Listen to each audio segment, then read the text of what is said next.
Hello mga kaluto. Samahan niyo ako sa pagluluto ng ito po, dried mushroom siya. In-order ko sa online. Ayan.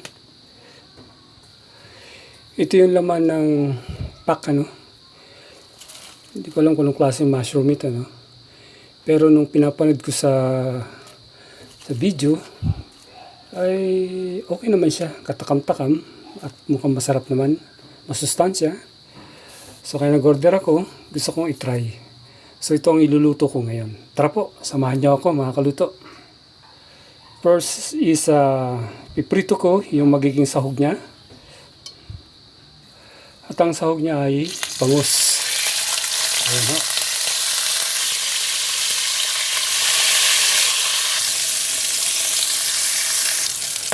Okay na itong ating sahog na bangus. Tatanggalin ko na dito. Hindi ko nahuhugasan itong kawali, no? Kasi gusto kong yung lasa ng bangus na pinagprituhan ay narayan pa rin. Dagdagan ko na ng konting mantika. At magigisa ako ng bawang. Hindi ko tinanggal yung balat kasi yung balat niya ay mabango. Dagdag sa aroma. Okay, isunod ko itong luya, ginger. Ilagay ko na rin itong sibuyas.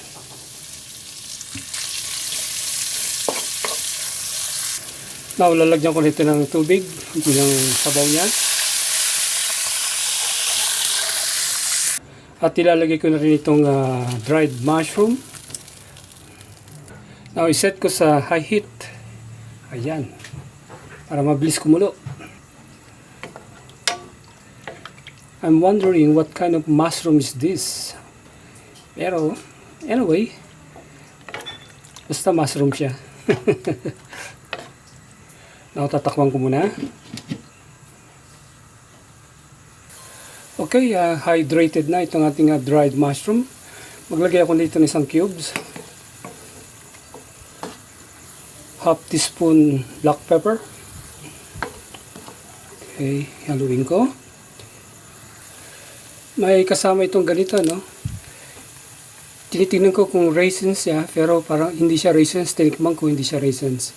Anyway, ilagay ko na. 2 pakete. At meron naman ako ditong miso soup tofu. Dried siya. Ayan, lagyan ko.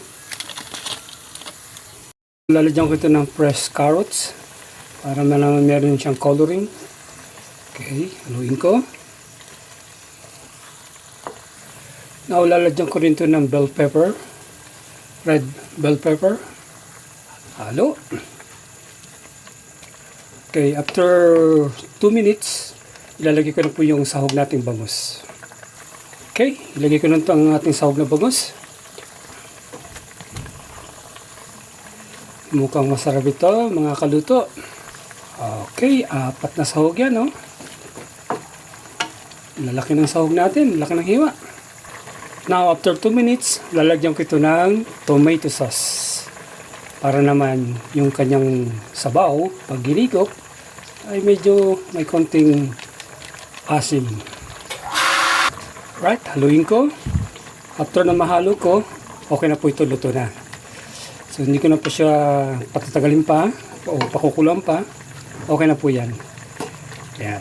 Okay. Of course, siyempre, titikman ko muna. Alright. Okay. Tikman natin. Ayos ang lasa, mga kaluto. Alright. Sarap po.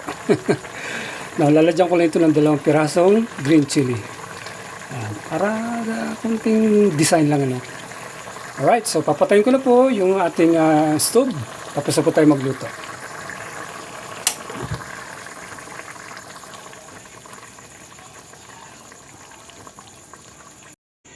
Ito na po ang ating dried mushroom with fried milkfish stew. Okay.